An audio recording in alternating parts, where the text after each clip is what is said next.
अच्छा क्या हुआ पहले ये बताओ, हुआ क्या ये 5-6 दिन एकदम मतलब बुरी तरह से पिटाई कर दी। 26,000 करोड़ का है, 26,870 करोड़ का। हाँ नहीं वो तो फिगर्स में है, पर आप देखें तो मार्केट में निफ्टी में कितना 5% की भी गिरावट नहीं है, तो 5% तो इतना आप कोई क्या बड़ा चाहते हैं, नंबर है। मतलब 10-15% मैं कह रहा हूँ इतना बड़ा मसला भी नहीं बना है अभी तक। हाँ, पर ये एक तो इसलिए नीरज जी हो रहा है कि ग्लोबली जो हेज फंड्स हैं वो पुल बैक कर रहे हैं पैसा, क्योंकि पैसा जो हेज फंड्स हैं बोरो करते हैं, तो पहले उनको जो मार्जिन देना पड़ता था 60% 70% देना पड़ता था, अब जो बैंक्स हैं उन्होंने अपना मार्जिन बढ़ा दिया है, क्योंकि ग्लोबल रिस्क देख रहे हैं। इंडिया का रिस्क की मैं बात नहीं कर रहा, क्योंकि वो हेज फंड्स बोरो करते हैं फिर वो इंडिया में इन्वेस्ट करते हैं, और इंडिया में भी जो इन्वेस्ट करते हैं एफपीआई दो तरह के, लॉन्ग टर्म वाले और शॉर्ट टर्म वाले। तो शॉर्ट टर्म वाले जो हैं वो अभी एग्जिट कर रहे हैं, और मुझे लगता है एग्जिट करते रहेंगे, क्योंकि उनके साथ दो प्रॉब्लम्स है। एक तो उनका कॉस्ट ऑफ कैपिटल बढ़ रहा है, पहले अगर वो 2% में पैसा बोरो करते थे अब उनको 6% में पैसा मिल रहा है।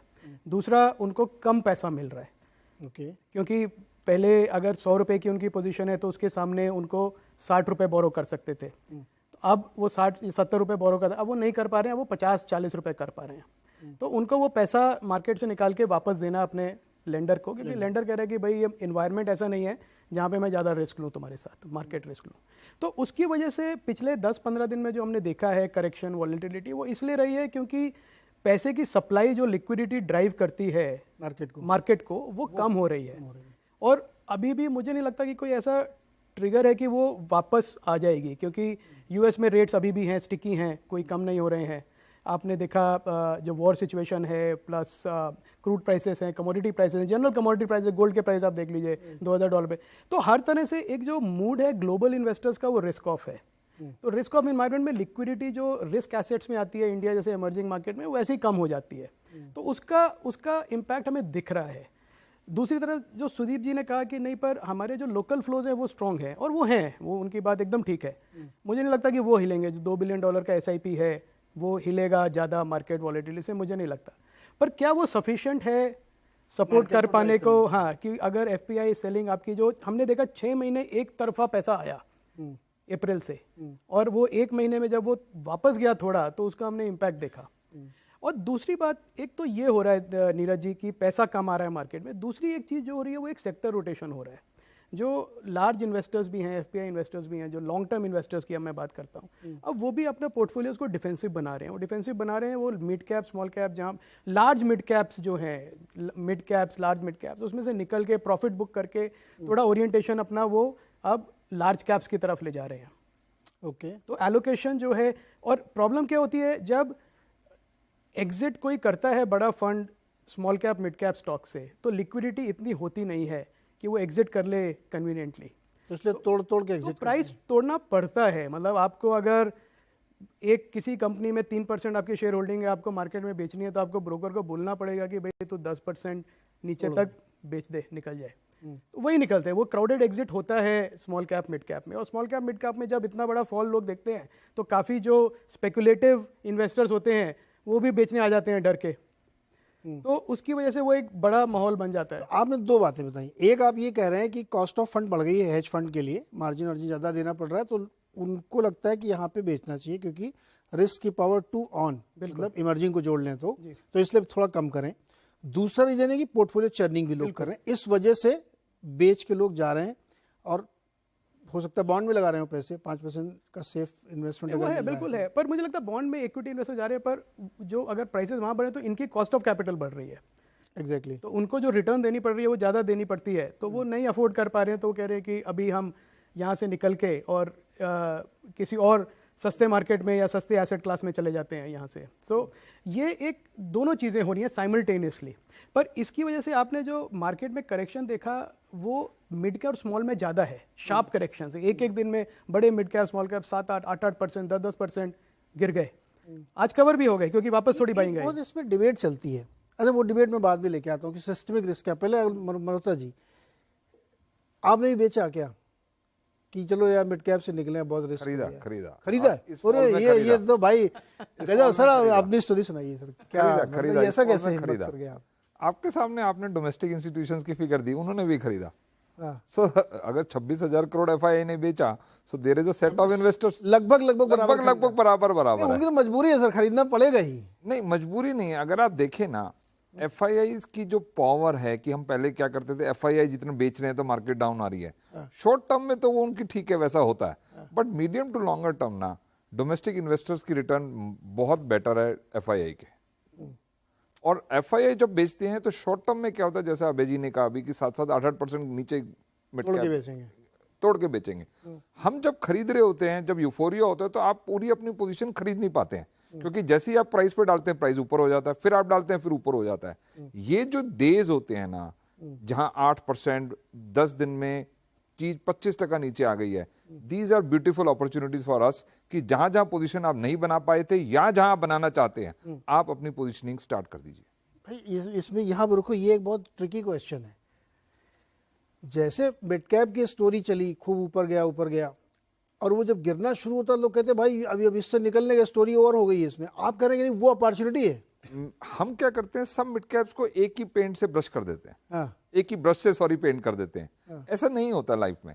There are good mid caps जो एक्चुअली हम बात करते हैं लॉन्ग टर्म इन्वेस्टिंग की, कि ये स्टॉक 200% 100% 3 साल में रिटर्न देगा। अगर 10 साल में 100 गुना, 3 साल में 10-100%। अरे भाई 3 साल में 100 गुना सर, 3 आज तो नाम पूछ ही 3 लूंगा। साल में अगर डबल हो जाए तो 24% की रिटर्न है। हाँ। तो अगर आपको वो 10% चीज नीचे मिल रही है, हाँ। तो आपके लिए तो एक्चुअली बेटर है। आपको ऐसा सोचना है। आपको शॉर्ट टर्म की जो नॉइज है, Israel, Hamas, US interest rate, Europe, उन सबको इग्नोर करते हुए आपको अपनी बॉटम्स अप अप्रोच के साथ आपको स्टॉक पे फोकस करना है। क्या एक बिजनेस 10% बिजनेस नीचे में आ जाता है क्या? भाई या तो कोई चीज अगर 20% नीचे गई है, या तो उसका 10 दिन पहले भाव गलत था या आज गलत है। दो ही चीजें हो सकती है ना। एक बिजनेस की वैल्यू 10 दिन में 20% तो नहीं जा सकती, या 15%, एक दिन में तो 10% नहीं जा सकती, अनलेस कोई इवेंट हुआ है। इवेंट हुआ है तो तब मान सकते हैं। तो अगर इवेंट नहीं हुआ है और आपके फंडामेंटल्स इंटैक्ट हैं, तो अगर आप जैसे ही अपना टाइम पीरियड स्ट्रेच करेंगे 3-6 महीने 12 महीने, तो आपको चीजें सस्ती दिखनी शुरू हो जाएंगी, बेटर दिखनी शुरू हो जाएंगी। And I am talking of only those mid caps जहां पे वैल्यू है, जहां पे ग्रोथ है, जहां पे वैल्यूएशन रीजनेबल है, जहां पे कॉर्पोरेट गवर्नेंस है। मिड कैप स्मॉल कैप में सिर्फ एक ही चीज मैटर करती है, आपकी corporate governance, single most important factor. जहां पर आपको कंफर्टेबल है, तो मैं तो कहूंगा मुझे तो ऐसे दिन सबसे बढ़िया होते हैं जहां पर एक्चुअली मार्केट 7-8% डाउन है, पैसा कमी हो जाती है खरीदने की, अपॉर्चुनिटी भरी पड़ी है, क्या क्या लूं, आपके पास अपॉर्चुनिटी है। बट तो आप ये कह रहे हैं कि अर्जुन की तरह निशाने पे आपकी आंख होनी चाहिए, ज्यादा इधर उधर देखने का नहीं, फोकस। और अपना डिसीजन थोड़ा स्टैगर करिए। आपको जब सपोज करिए साइजिंग अपनी पोर्टफोलियो में 5% करनी है, तो आप 2% अभी ले लीजिए, फिर थोड़ा वेट करिए, फिर 1% और ले लीजिए। अगर कल को जैसे आज रिबाउंड आ गया, तो फिर आपका 2 या 3% तो रह जाएगा ना। आप सोचे कि मैं बिल्कुल बॉटम पे लूंगा, वो तो कभी नहीं होता, या टॉप पे बेचूंगा, वो भी नहीं होता। बॉटम और टॉप के बीच में कुछ होता है क्या? मैं ये सर मेरा डिबेट का शो है, मैं तो माहौल बनाता रहता हूँ बीच बीच में, इसमें मैं शो करूंगा। आपसे जो जहां पे बात छोड़ी थी, अब जो देखिए मल्होत्रा जी बहुत सही जगह ले आए। एक डिबेट ये चलती है कि सिस्टमिक रिस्क होता है मार्केट में, ये कोई मिड कैप स्मॉल कैप बड़े कैप, अभी ग्रासिम गिरा ना, वो तो बड़ा स्टॉक है इंडेक्स का, वो क्यों गिरा? तो क्या ये नजरिया इस तरह रखना चाहिए कि सिस्टमिक रिस्क है गुरु, अगर मार्केट गिरेगा तो सब गिरेंगे?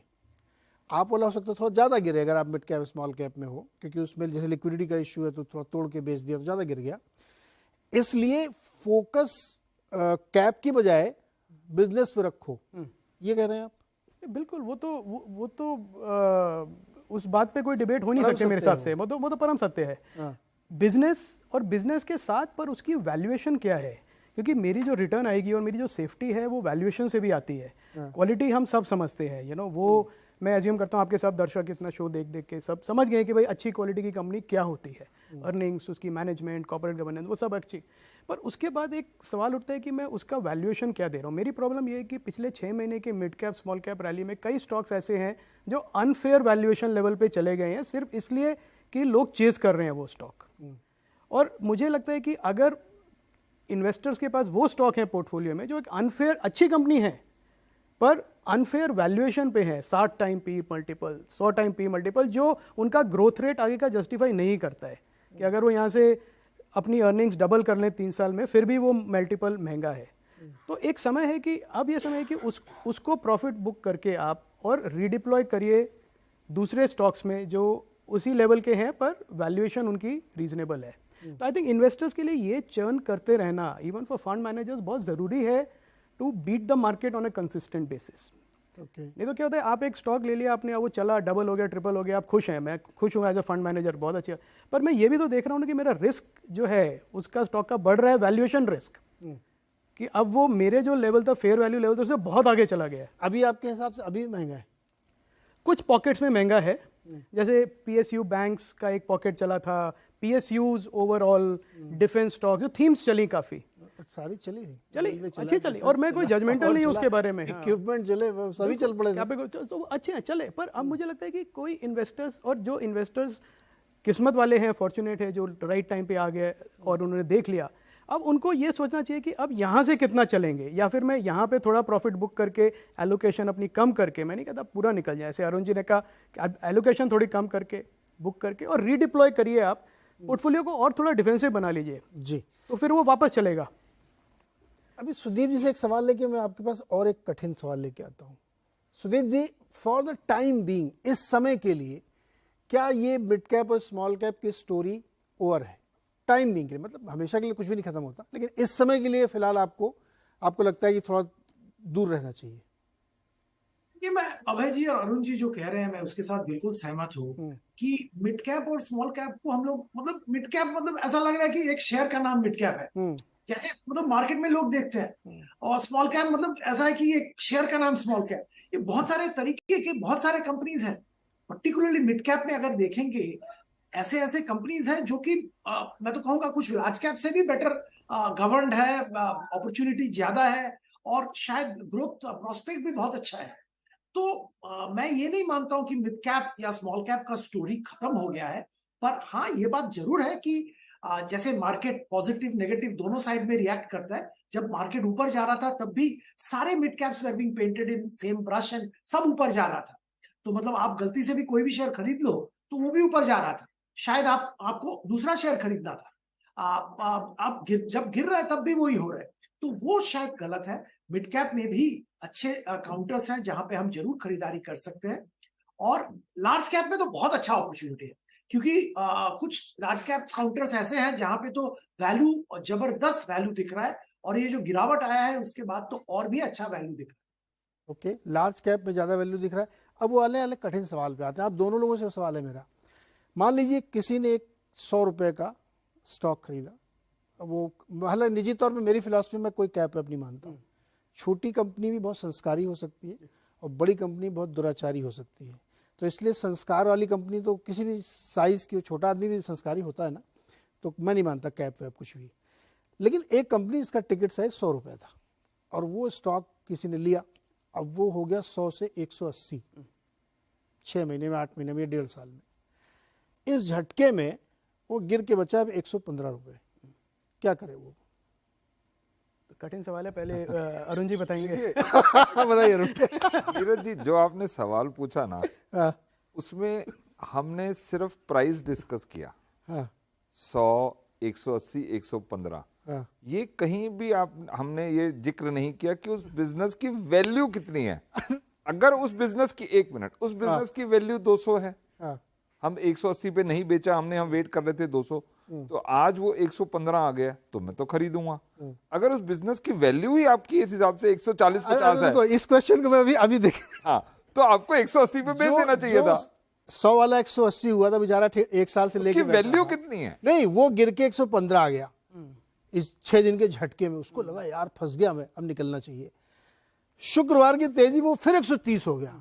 अब बताइए, अगर वो वैल्यूएशन लगा के बेच देता, उसको नुकसान हो जाता। नीरज जी, बिजनेस की वैल्यू रोज रोज ऊपर नीचे नहीं होती है सर, बहुत हो रहा है ना। तो यही अपॉर्चुनिटी है हम लोगों के लिए। अगर सपोज करिए फॉर जस्ट डिस्कशन पर्पस, उस बिजनेस की वैल्यू 200 रुपए है, तभी आपने 180 पे नहीं बेचा, नहीं तो आपको बेच देना चाहिए। हमने तो इसलिए नहीं बेचा कि अब राइड कर रहे हैं, चले जा रहा नहीं, तो वो तो फिर आप जगह देखो, अगर राइड कर रहे हैं, फ्री की राइड कर रहे हैं, वैल्यू 150-60 है और 180 पहुंच गया और आप नहीं बेच रहे। लेकिन पिछले कुछ 1 साल, 1.5 साल, 2 साल में ऐसी आईटी की कंपनी जिसको 18-20 का मल्टीपल मिलना चाहिए, वो 90 के मल्टीपल पे चल रही है सर।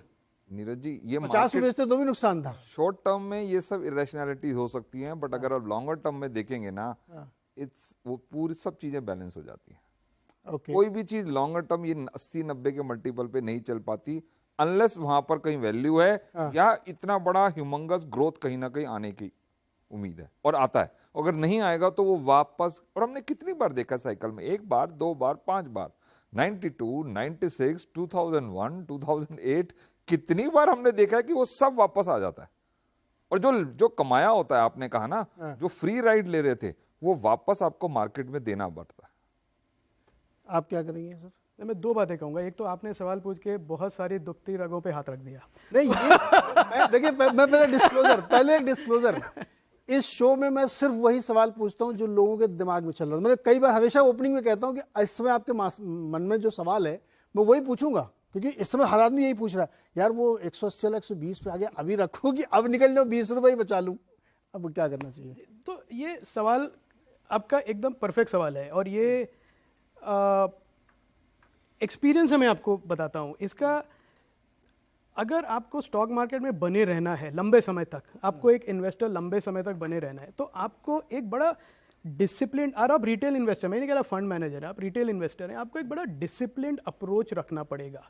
आप मतलब अपने इमोशंस और मार्केट को डरा नहीं, अपने को डर नहीं सकते उससे, क्योंकि मार्केट तो रोज आके डराएगा आपको, कभी ऊपर कभी नीचे, और मार्केट का काम है कि आपकी रिटर्न आपसे छीन ले। तो सब पहली बात है कि आपको एक डिसिप्लिन अप्रोच रखना पड़ेगा। अगर आपने 100 रुपये पे एक स्टॉक लिया, तो फर्स्ट ऑफ ऑल आपको देखना पड़ेगा कि सिर्फ आपके पास वही स्टॉक नहीं है, आपका पोर्टफोलियो है, कितना एलोकेशन है, 5% है उस स्टॉक का एलोकेशन, 10% है, 8% है। फिर अगर वो स्टॉक 10 अगर गिरा 40%, तो 40% 5% के गिरा, मतलब आपके पोर्टफोलियो पे 2% का ही नेगेटिव इम्पैक्ट है। तो आप उसको एक संभाल सकते हैं, आप कहते हैं कि हाँ चलो मेरा इतना नुकसान नहीं है, पोर्टफोलियो लेवल पे तो 2% ही गिरा। 2%। फिर अगर 2% गिरा, आपको लगता है कि ये तो अच्छा मौका है, जैसे अरुण जी ने कहा, तो इसको तो भगवान ने एक मौका दिया है, इसको तो मौके पे चौका मारो, तो ये तो ले लो। और फिर अगले दिन बढ़ा 130 पे आया, तो शायद आप फिर और ले लें उसको। तो ये एक एलोकेशन मैनेजमेंट का, रिस्क मैनेजमेंट का भी पर्सपेक्टिव है।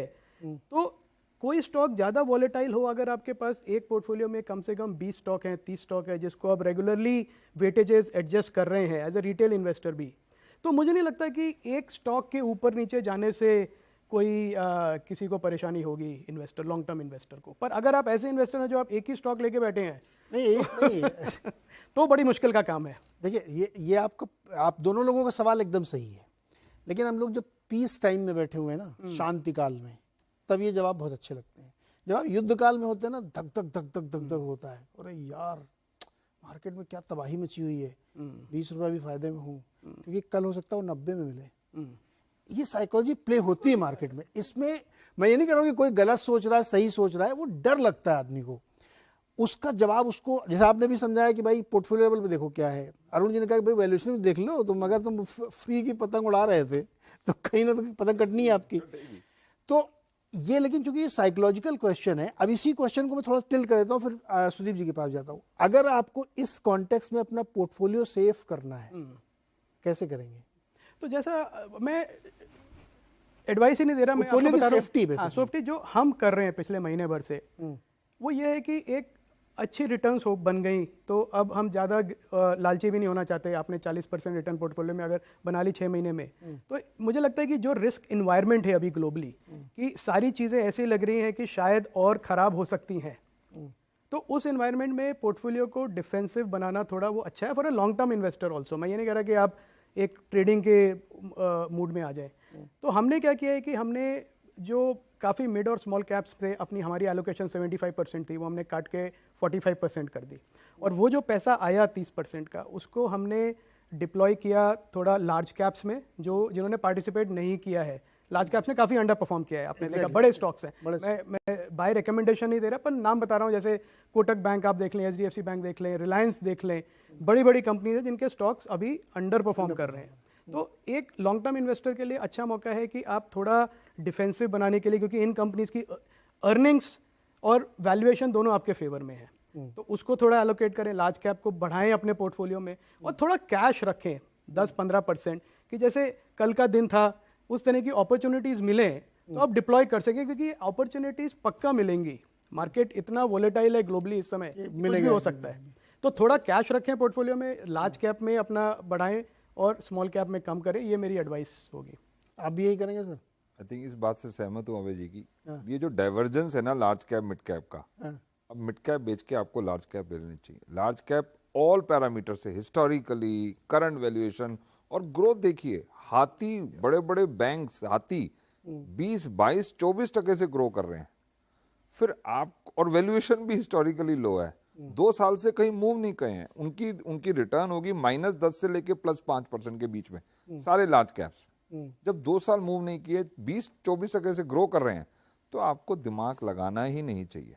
2-3 साल पहले आईटीसी था, ग्रोथ आ रहा था, स्टॉक मूव नहीं कर रहा था, और जब मूव किया तो 100% रिटर्न एक आईटीसी जैसा स्टॉक देगा आपको साइकिल में, जिसकी इक्विटी इतनी बड़ी है। तो और वो ESG कह लो या कुछ, तो अभी क्या है, जब इतनी अनसर्टेनिटीज होती है ना, तो प्राइजेस भी नीचे होते हैं, और जब यूफोरिया और जब प्राइजेस ऊपर होते हैं तो सबको सब कुछ अच्छा लग रहा होता है। करेक्ट। तो आपको थोड़ा सा डिफरेंट सोच के चलना है। जब बेसिकली एक पार्टी जब खत्म होने वाली है उससे थोड़ा पहले निकल लिया जाए। पहले निकल लो, बिल्कुल, खत्म हो गई तो फिर वो तो जबरदस्ती निकाल देगा आपको, तो उससे पहले थोड़ा निकल लो। बहुत तकलीफ होगी फिर। और पार्टी शुरू होने के बाद जाओ, जी, है ना, जब शबाब में पार्टी चल रही हो थोड़ा उससे पहले चलो। सुदीप सर, ये दोनों लोग इनडायरेक्टली मेरे खेम में मैं टाइम करने की कोशिश कर रहे हैं मार्केट को है ना। आप बताइए सर, पोर्टफोलियो को सेफ्टी कैसे प्रदान की जाए इस करंट सिचुएशन में? देखिए, मैं एक चीज तो मैं बताऊंगा और हमेशा बताता हूं, अगर आप शॉर्ट टर्म के लिए बहुत इन्वेस्ट कर रहे हैं, जो कि ज्यादातर जो आप जिन निवेशक की बात कर रहे हो, ज्यादातर जिनको ब्लड प्रेशर बढ़ रहा है, मार्केट जब गिर रहा है, ये शॉर्ट टर्म इन्वेस्टर्स हैं। इन्होंने ले लिया शेयर, वेट कर रहे हैं, थोड़ा बहुत बढ़ेगा, निकल जाएंगे, मतलब उसी उलझन में रह जाते हैं। तो मैं तो हमेशा कहता हूं, इनके लिए एक एजुकेशन बहुत जरूरी है कि एक स्टॉप लॉस लिमिट भाई जरूर लगाओ। आपने 100 रुपए में, आपने जैसे बोला, अभी एग्जांपल दिया, 100 रुपए में शेयर लिया, 180 हो गया, आपने बेचा नहीं, 115 हो गया, अब क्या करेंगे? कल 130 हो गया, तो अब क्या करेंगे? तो आपने शेयर लिया, जरूर एक स्टॉप लॉस लगाओ। आप ठीक है, आप राइड कर रहे हो, राइड करते रहो, पर अब जब 180 में शेयर ट्रेड कर रहा है, तो आप बेशक 170 में, 160 में कहीं तो स्टॉप लॉस लगा के रखो, जब गिर रहा है तो निकल जाए आपका शेयर भी। तो ये एक मतलब बहुत जरूरी है शॉर्ट टर्म इन्वेस्टर्स के लिए। देखिए, मैं कह सकता हूं कि आप एक टारगेट रखो, प्रॉफिट बुक कर लो, वो प्रैक्टिकली होता नहीं है। जब आदमी देखता है कि उसका शेयर हर रोज 10-10 रुपया बढ़ रहा है, तो वो उसी में रहेगा। He will like to ride the wave. तो अगर आप वेव में राइड कर रहे हो, बेशक करो, पर स्टॉप लॉस जरूर लगाओ। ये मेरा दरखास्त है सबसे, जो मार्केट में रहे हैं, जो मार्केट में आज पार्टिसिपेट कर रहे हैं।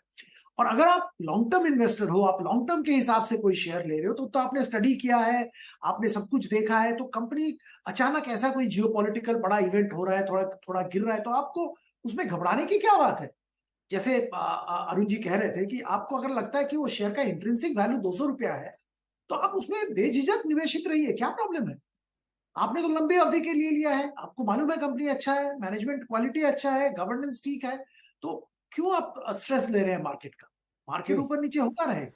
ये मेरा तो अच्छा यही राय है। हाँ, नहीं बिल्कुल सही, आपका ये एक टूल है कि जब आपने लिया तो आपको इतना तो समझ में आ ही रहा है कि देखिए ये ओवर वैल्यूड हो गया है, लेकिन चल रहा है तो राइड करना चाहिए, तो एक ट्रेलिंग स्टॉप लॉस लगा लो भाई, ये अब यार इससे नीचे गिरे तो मैं निकल जाऊंगा, माहौल ठीक नहीं चल रहा है, तो उससे निकल सकते हैं। मतलब ये भी एक तरीके से टाइम किया जा सकता है, मार्केट इतना कठिन नहीं है, थोड़ा मतलब एंट्री लेवल या कहीं से भी वैसे मैंने किसी से पूछा कि मार्केट टाइम किया सकता है, उन्होंने कहा गुरु बेचना बड़ा असंभव काम है, आप कब सेल करना ये डिसाइड नहीं कर सकते। एंट्री तो आप बहुत बार कर लेते हो, वैल्यूएशन देख लेते हो, बेचना कब है ये सबसे चैलेंजिंग। आपको सिर्फ एक्सपीरियंस सिखाता है और कुछ नहीं सिखाता, कोई बुक कोई किताब मैं डिसिप्लिन सिखाता है, वही मैं कह रहा हूँ। एक और वो देखिए, अगर आप ये तय कर लें कि 6 मंथ या 1 ईयर जो भी आपकी रिस्क प्रोफाइल से मैच करे कि इतना समय या इतने % जो पहले आ गया मैं बेच दूंगा, कुछ भी हो जाए। बिल्कुल, मेरे को लालच नहीं करना कि 100 वाला 5000 होगा तब बेचो, नहीं, मैं 1000 अपॉर्चुनिटीज है, मैंने 6 महीने का टाइम तय किया, 6 महीने में जितने % चल गया,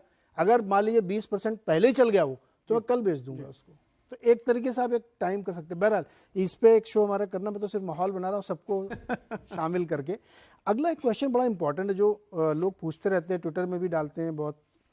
मैं 2 उदाहरण पढ़ के बताता हूँ, फिर आप लोग मुझे बताइए कि क्या रिजल्ट कैसे पढ़े जाएं, कैसे समझे जाएं। जैसे टेक महिंद्रा का नतीजा आया Q2 का, नाम इसलिए ले रहा हूँ क्योंकि वो कंपनी का रिजल्ट आया और मैनेजमेंट ने बहुत ईमानदारी से एक्सेप्ट किया कि अभी सिचुएशन ठीक नहीं है, टर्न अराउंड के भी एकदम से उम्मीद नहीं करनी चाहिए, कुछ क्लाइंट खर्चों में कमी कर रहे हैं और माहौल बिल्कुल ठीक अभी है नहीं। इस पर 3 बड़े ब्रोकरेजेस की रिपोर्ट्स आई हैं।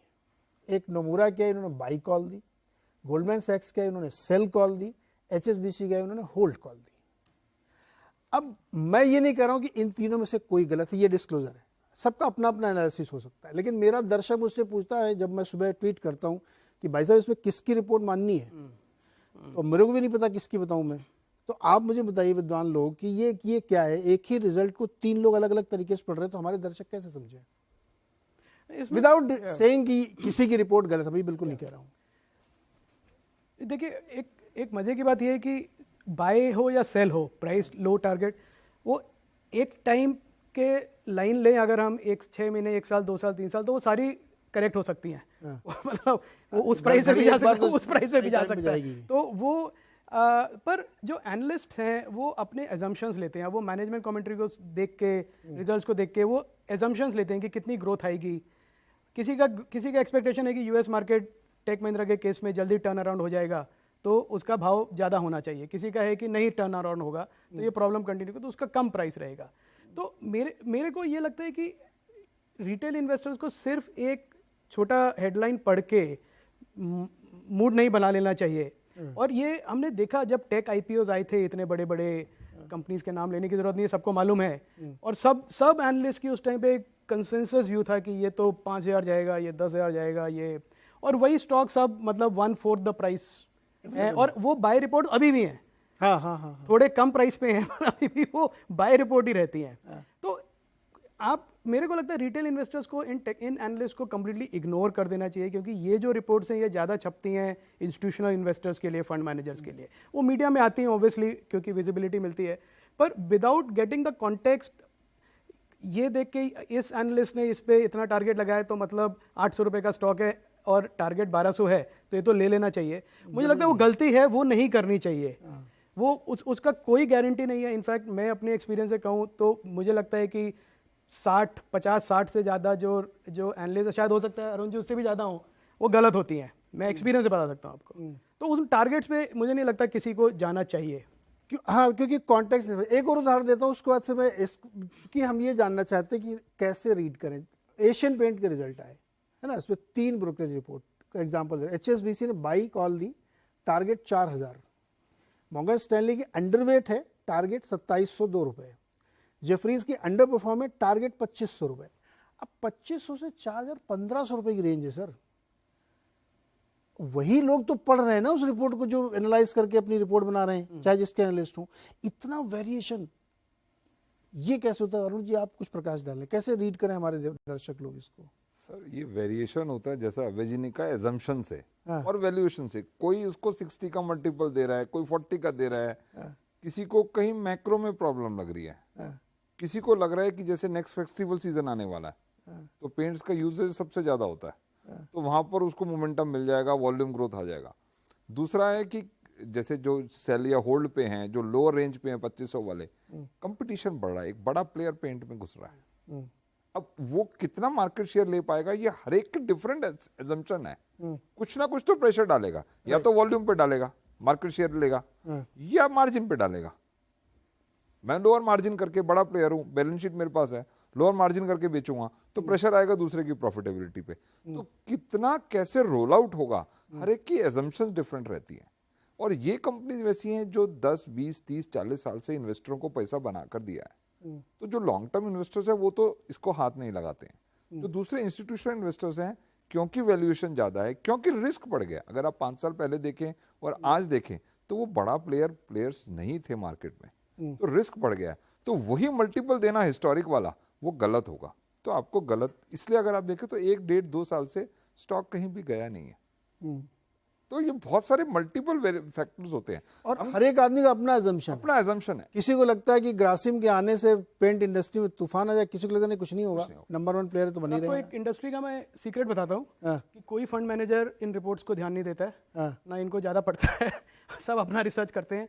और इनका एक और उदाहरण देता हूँ आपको, आप बैंक्स देख लीजिए, सबको मालूम है HDFC bank, Kotak bank, axis under perform किया पिछले 3 साल से। 3 साल से देख ले, सबकी बाई रिपोर्ट है, बड़े बड़े टारगेट्स हैं, अभी भी वही रिपोर्ट्स हैं। तो मेरे को नहीं लगता कि आजकल कोई फंड मैनेजर्स इन रिपोर्ट्स को ज़्यादा वेटेज देते हैं। डेटा अगर कुछ हो उसमें अच्छा तो एनालाइज कर लेते हैं, पर सब अपना खुद रिसर्च करते हैं और खुद कॉल लेते हैं। लेते हैं। अच्छा, एक बहुत ही क्विक कमेंट मुझे चाहिए सुदीप सर से, उसके बाद फिर मैं ब्रेक लूंगा, ब्रेक के बाद फिर बिग क्वेश्चन। सुदीप सर, आपका एनालिसिस ये जो कैसे पढ़ी जाए रिपोर्ट? नीरज जी देखिए, मार्केट कैसे चलता है, कोई खरीदने वाला होगा, कोई बेचने वाला होगा, तो व्यू का डिफरेंस तो होगा ही ना, तभी तो मार्केट है आज के दिन में। बट सर आज इतनी मार्केट लंबी कैसे रेंज, चलता है? 2500 4000। अभी पहली बात तो मैंने बोल दिया कि 2 तरह के होंगे, तभी तो मार्केट चलेगा। हाँ। अगर सबको लगता है खरीदना चाहिए और सब उसी व्यू पे अड़े हुए हैं, तो मार्केट ही नहीं है, फिर there is no seller. Similarly अगर सबको ही बेचना है तो देयर इज नो बायर, तभी मार्केट नहीं है। अब व्यू का डिफरेंस, प्राइस रेंज क्यों इतना डिफरेंस है, जो सवाल आप कह रहे हैं, इतना बड़ा गैप क्यों है? इसका कारण assumptions। अब देखिए, टेक महिंद्रा की बात की, किसी को लगता है, टेक महिंद्रा सब लोग जानते हैं कि टेलीकॉम में दिग्गज प्लेयर है, टेलीकॉम में इनका बहुत अच्छा पकड़ है। अब किसी को लगता है कि 5G रोल आउट होगा सारा दुनिया में, उसको बहुत काम मिलेगा, तो मतलब आगे बहुत अच्छा काम करेगा। और किसी को लगता है कि अभी ये रिसेशन जैसा माहौल है ग्लोबली, ये सब वार, जियोपॉलिटिकल टेंशन, अब ये सब टेक्नोलॉजी वगैरह, टेलीकॉम में इतना खर्चा नहीं करेंगे लोग, तो शायद वो थोड़ा नेगेटिव है, वो होल्ड कर रहे हैं या तो सेल का कॉल दे रहे हैं। तो व्यूज का डिफरेंस है एनालिस्ट में। आज सेम चीज मैं एक तरह से देखूंगा, अभय जी एक तरह से देखेंगे, अरुण जी एक तरह से देखेंगे, तभी तो मार्केट है, तभी तो मजा है। मार्केट तभी तो मजा। देखिए, मेरे लिए एक और टॉपिक मिला डिस्कशन का कि मैं तो देखिए आप लोगों से निकालता हूँ, एजम्पशन का बहुत वैल्यू है। आप लोग बार बार कहते हैं ना वैल्यूएशन देखो, वैल्यूएशन से ज़्यादा मैं एजम्पशन भी देखूंगा। बिल्कुल, कि हो सकता है अरुण जी को बहुत पसंद आ रहा हो तो मैं वैल्यूएशन नहीं देखूंगा, आपको बहुत अच्छा लग रहा है कि वैल्यूएशन है तो मैं वो भी देखूंगा। ये बहुत इंटरेस्टिंग, क्योंकि इन्वेस्टिंग इज एन आर्ट, ये कला है। सिर्फ नंबर्स देख के आप अगर आप इन्वेस्टिंग करने जाएंगे तो कई बार आपसे गलती हो सकती है। Common sense is most uncommon thing, और वो मार्केट में सबसे ज़्यादा चलता है। तो ये रिपोर्ट्स हमने इसलिए डिस्कस की क्योंकि हमसे बहुत सवाल पूछे जाते हैं कि बार बार इतनी वेरिएशन की रिपोर्ट्स क्यों आती हैं। इस पर हमारे पैनलिस्ट का हमारा कोई डिसएग्रीमेंट एग्रीमेंट नहीं है, ये रिपोर्ट्स उनकी अपनी है, जैसे भी चाहे आप उनको रीड कर सकते हैं, लेकिन कैसे रीड करना चाहिए ये हमने यहाँ पे आज डिस्कस किया। चलिए यहाँ पे एक छोटा सा ब्रेक ले रहे हैं, और ब्रेक के बाद जो मैं सवाल पूछूंगा वो ये कि सबसे बड़ा इस वक्त मार्केट के लिए रिस्क क्या है? अमेरिका में बढ़ती हुई ब्याज दरें हैं, खाड़ी में चल रहा हमास वाला युद्ध है, या फिर भारत में होने वाले चुनाव है? क्या सबसे बड़ा रिस्क है? इस पर हम बातचीत करेंगे। एक बार फिर से आपका स्वागत है आवाज अड्डा में, और बहुत ही मजेदार चर्चा हो रही थी अभी ब्रेक से पहले, जरूर देखिएगा इसको फिर से पूरा।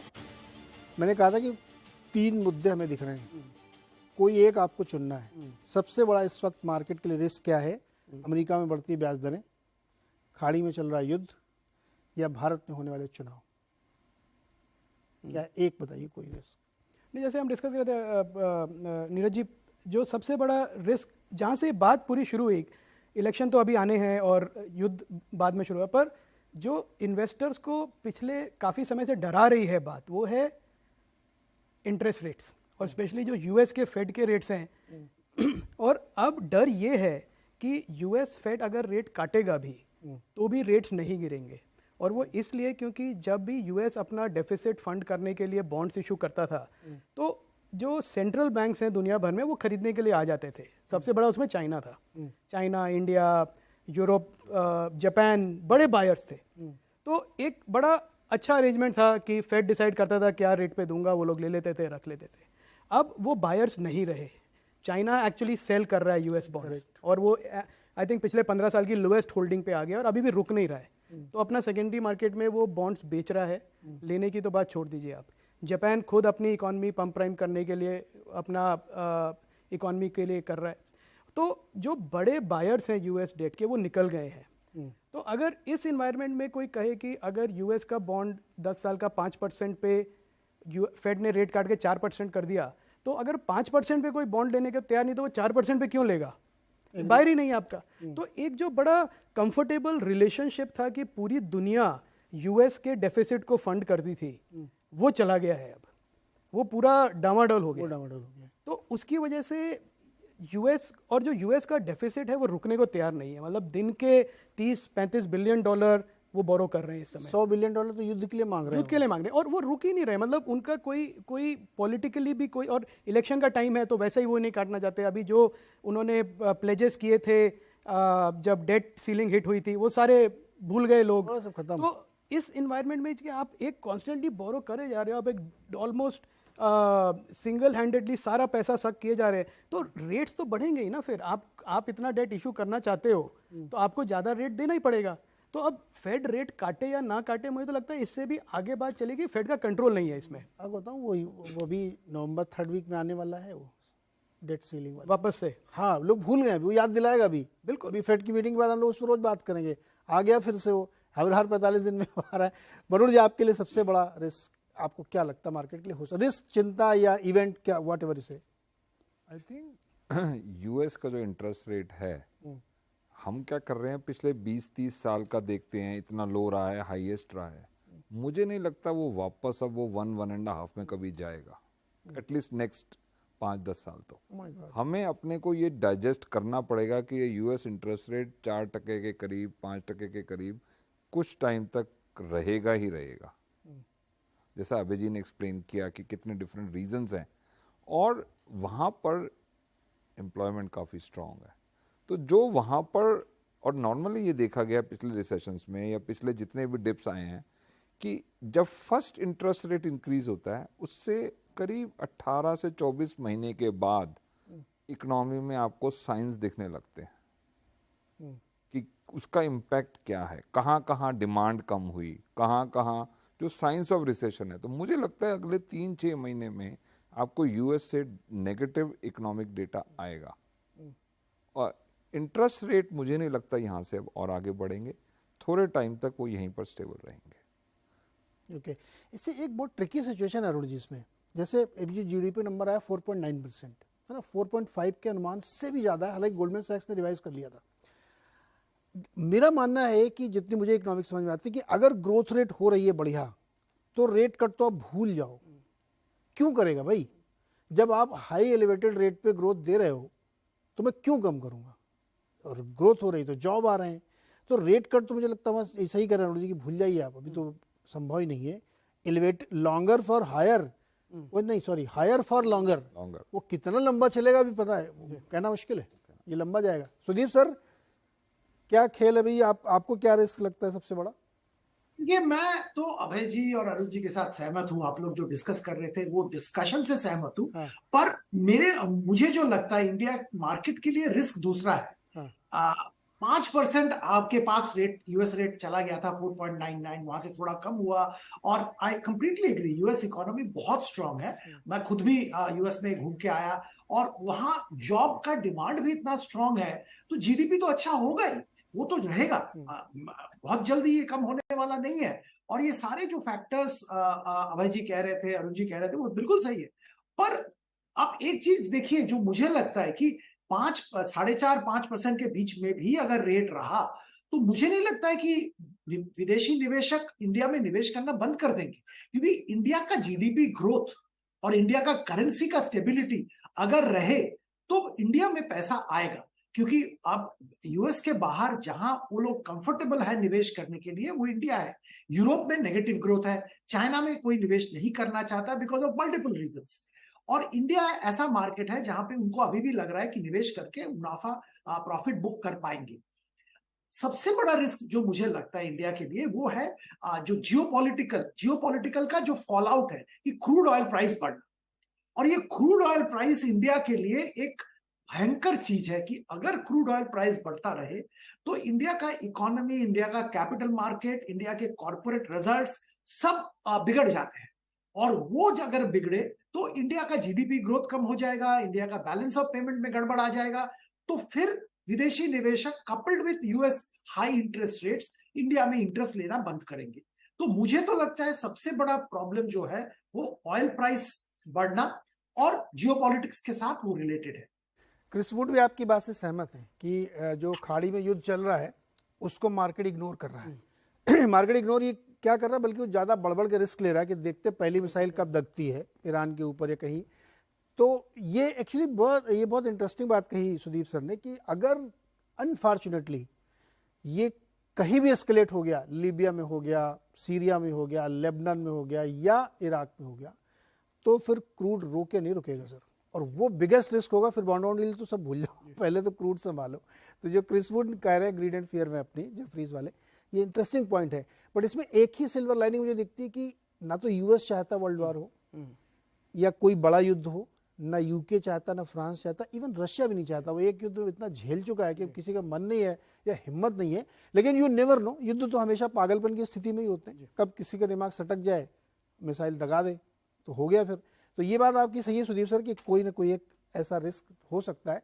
तो इसलिए मैंने जो 3 पॉइंट्स बता दिए, तीनों एक्चुअली बहुत बड़े इवेंट हैं इंडियन मार्केट के लिए, इसलिए उसको ध्यान में रखना चाहिए। अब मेरे पास 2-3 मिनट बचे हैं। मेरा फेवरेट काम जो मैं वीकेंड में करता हूँ, आप क्या करेंगे वीकेंड में? मेरे एक दोस्त हैं, वो म्यूजिकल इवेंट्स ऑर्गेनाइज करते हैं। तो कल उन्होंने शाम को एक जीनत अमान के साथ एक रेट्रोस्पेक्टिव उनका आइए साथ में चले, वो दीनानाथ हॉल में है विले पार्ले में।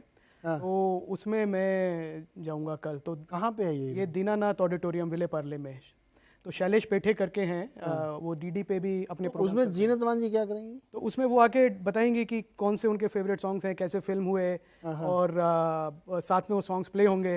उनका रेट्रोस्पेक्टिव पूरा होगा। तो वो अच्छा मुझे लगता है शो होगा, उसके लिए मैं जाऊंगा। कल होगा ये? जी कल शाम को। अरुण जी आप भी जा रहे हो साथ में? नहीं आपका कुछ और प्लान है? मेरा तो संडे को अपना क्रिकेट मैच है। अरे शनिवार को क्या करेंगे? संडे को तो क्या है, कहीं जा भी नहीं सकते, अगले दिन ऑफिस आना है। संडे को तो बाय डिफॉल्ट मैच देखना ही देखना है। हाँ, कहीं ना कहीं। तो सैटरडे को कोई प्लान नहीं है आपका अभी तक? कोई प्लान नहीं, घर इतनी अच्छी अच्छी पिक्चरें आ रही, कुछ नहीं प्लान बना रहे? नहीं, कोई इस वीकेंड कोई नहीं। थोड़ा दिवाली की शॉपिंग जरूर करेंगे। दिवाली की शॉपिंग अभी से शुरू? अरे एक बहुत इंटरेस्टिंग बात बताना भूल गया मैं आप लोगों को। सुदीप सर अमेरिका घूम के आए, अरुण सर 1 महीना रह के आए, 1.5 महीना रह के आए, आप भी बीच में कहीं गए थे। तो देश तो तरक्की कर रहा है हमारा। अभी टाइटन ने एक दुकान खोली है जिसमें 10 लाख रुपए से कम की ज्वेलरी नहीं बिकेगी, वहां से शुरू होगी 10 लाख ऑनवर्ड्स, स्टार लगा हुआ है। और गाड़ियां देख रहे हैं आप कैसी सी लॉन्च हो रही हैं। तो देश तो हमारा बहुत मजबूत स्थिति में है। ध्यान सही कर रहा हूँ ना सर मैं? सुदीप सर आज ही खबर है, बहुत बड़ा विज्ञापन है टाइटन का। बिल्कुल सही कह रहे हैं। मैं अभय जी को बोल रहा हूँ कि शैलेश पेठे जी को मेरा सलाम बताना जरूर जब मिलेंगे। हमारे भी मित्र हैं, जरूर मेरा सलाम, मेरी तरफ से सलाम कहिए। तो प्लान क्या सर आपका? मेरा प्लान है, देखिए, एक मार्टिन स्कॉर्सेज़ी की जो नई मूवी रिलीज हुई है, killer of the flower moon, का जिसका जो उसमें लियोनार्डो वापस आ रहे हैं मार्टिन स्कॉर्सेज़ी के साथ, और वहां पे वो मूवी मुझे देखना है। तो सैटरडे तो वो मूवी देखेंगे, संडे तो जरूर मैच देखेंगे। संडे तो और कोई काम कर ही नहीं सकते, मैच देखेंगे। तो एक मूवी और एक मैच और एक म्यूजिकल इवेंट और मैच। मैं आप लोगों को एक सजेशन दे रहा हूँ। मैंने एक सीरीज देखी है जिसका नाम है काला पानी। होप करता हूँ कि आप लोगों ने शायद देखी हो, नहीं देखी तो सर आप देख लीजिए। मैं देखता हूँ सैटरडे को। इतनी बढ़िया सीरीज बनाई है जिसने क्या मतलब समीर सक्सेना ने बनाई है, पोशंपा फिल्म वालों की है। उसकी ब्यूटी ये है कि वो अंडमान निकोबार पे बनी। काला पानी से लगता है वो जेल वाले, तो वो कहते हैं कि इस अंडमान आइलैंड के किनारे किनारे जो पानी है ना, यही इसकी दीवारें हैं। और उसमें दिखाया गया कि वाटर बॉर्न डिजीज फैल जाती है, तो उससे कैसे लोग अपने आप को सर्वाइवल के लिए, कैसे नेचर बदलता है आदमी का। एकदम सीधा आदमी मर्डर कर देता है, आदमी करप्ट हो जाता है, मतलब इतनी तेजी से अनएक्सपेक्टेड इवेंट उसमें बदलते हैं ना कि आपको देख के वो सीरीज बिलीव नहीं होगा कि इतनी बढ़िया सीरीज है। पहला एपिसोड लेकिन आपको झेलना पड़ेगा। पहले में आपको मजा नहीं आ रही है, पता नहीं कहाँ जंगल वंगल ये सब बिखरी हुई स्टोरी, लेकिन वो इतनी ग्रिपिंग हो जाती है बाद में। जो मैंने 2-3 दिन में ख़त्म की वर्किंग डेज में, मतलब रात में जाके 2 एपिसोड देख लेता था। बहुत ही शानदार सीरीज़ है, मुझे लगता है वो देखनी चाहिए। भारत में ऐसी सीरीज़ अगर कोई बना रहा है तो उसको अप्रिशिएट करना बनता है। उसके जितने भी आर्टिस्ट हैं सब ने कमाल काम किया है। तो ये मैंने चूँकि देख ली है तो मैं आपके साथ शेयर कर रहा हूँ। जिन्होंने नहीं देखी उनको देखनी चाहिए। और वीकेंड में मैं एक्चुअली नेटफ्लिक्स में कई सारी फिल्में रिलीज़ हुई हैं और कई सीरीज़ आई हैं, तो मेरा इरादा वो देखने का है। Very good. तो मैं उसको देख के फिर अगले हफ्ते करूंगा। उम्मीद करते हैं कि इस पूरी चर्चा में जो हम लोगों ने बातचीत की, आज बहुत ओपन चर्चा हुई है, कुछ आपको